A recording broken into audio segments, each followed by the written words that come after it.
When it comes to mindset, the importance of first understanding that me time is essential.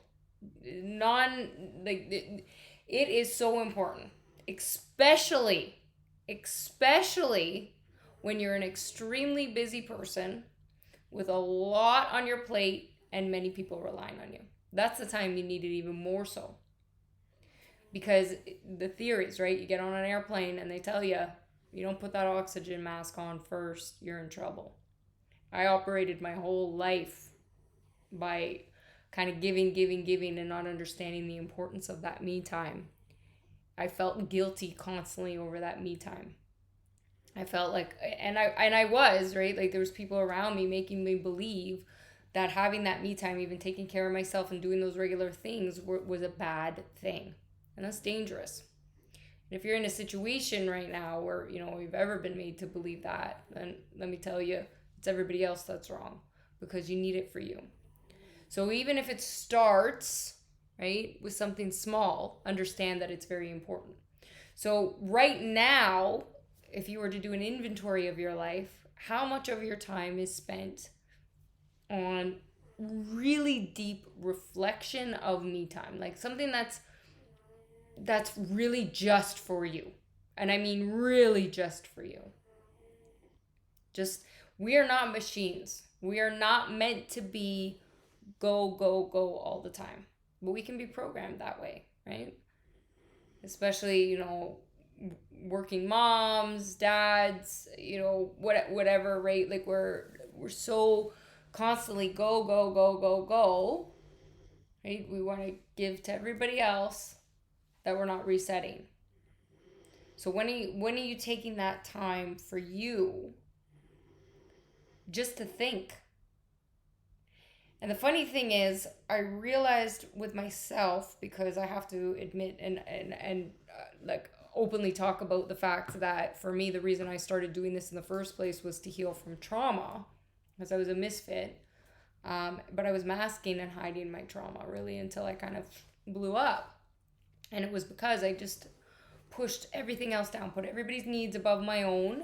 But externally, people wouldn't like, if you don't know me. I did an exceptional job at putting out a different thing on social media or in different places, or even when you talk, like, because I was so good at it. I was so good at it, I didn't realize I was doing it. And most people can fall into that category.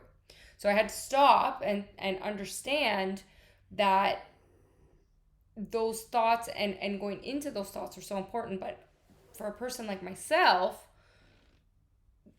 the whole reason I had trauma was because I was afraid of those thoughts. Actually, the whole reason, like, I healed my own eating disorder. I had an eating disorder pretty much the majority of my life that I healed over a decade ago. Um, because through my own programs, my own way. After the hospitals and doctors and everybody told me that I'd have an eating disorder forever, basically, I'm like, oh, I don't want that. So I'm going to find a different way. And I did, successfully. And it really is in the mind. But the issues were with that, and it's the same principle, is that when I was alone or in a situation where I was in it, like with my own thoughts, I almost didn't know how to be. So it created a restless energy. And that's where a lot of people actually, turn to the kitchen out of boredom or binge eat. Like for me, it became binge eating because I was really actually stressed in a situation. It's all the stress of everything around me, and then not knowing how to be with those thoughts that actually created the anxiety and the issue. And I had to go further and further into that. And I actually have programs on body reflection. We have a basic one, but then go into further details of even foods as triggers and why we have certain foods and how that affects the brain, right? Because it's that big of a deal. So many people think, like, when I traditionally used to have clients and make diets and all of that type of stuff. I don't do anymore because I actually don't believe in a diet at all. I have specific reasons on that, is because I don't believe in restrictions. But you have to kind of work your way around that to get through that. And I can say that after 20 years of doing it, right? So there's so much more to it. So I'm not going to get into those details, but I really want you to start with just, actually, I'll go even more basic. Can you be with your thoughts for 10 minutes, even in a day? just with your thoughts?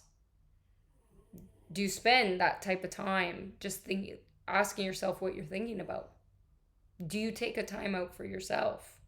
Most people don't, but it's really important to. Really important to. So you can be on the side of that me time, but still not be in a position where you're able to be alone with your thoughts. That's the two different things. Meditation can be a very scary thing.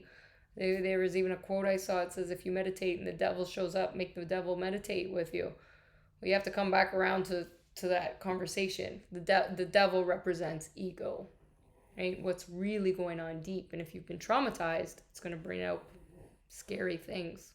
Scary things.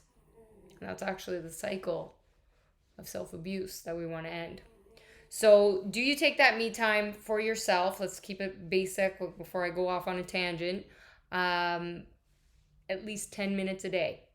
Are you at that place? So on a scale of 1 to 5, 1 being nope, I'm not doing it, 5 being yeah, I at least have 10 minutes in my day that I take, and I'm aware of my self-care and my thoughts, and I'm doing it. So let me know in the comments below.